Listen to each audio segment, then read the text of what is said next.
छोड़ के तू जाची ससुरवा गे ये जानू अखियों से गिरे झर झर लोरवा छोड़ के तू जाची ससुरवा गे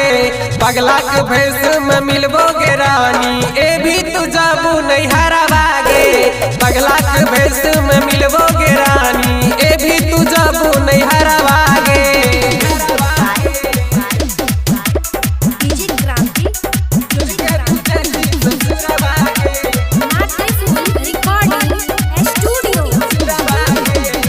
बचपन से के लियो जानू तोरा से प्यार गे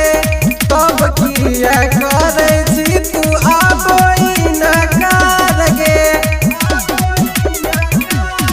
ये जानू हमरा जैसन तोरा करा तो नहीं कोई प्यार गे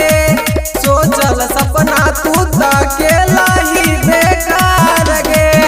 अरे तोरा जैसन बेवफा पर कर तो नहीं कतबार गे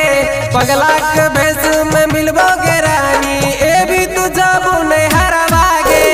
पगला के भेष में मिलबो गे रानी ए भी तू जाबू नहीं हरवा गे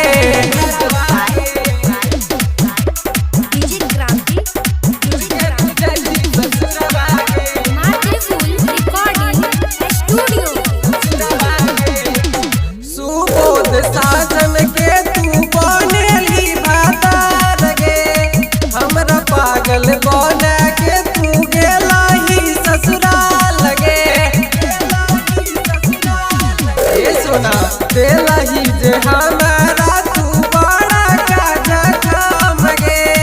तोरा जैसन बेवफा से कर दो नहीं कोई प्यार गे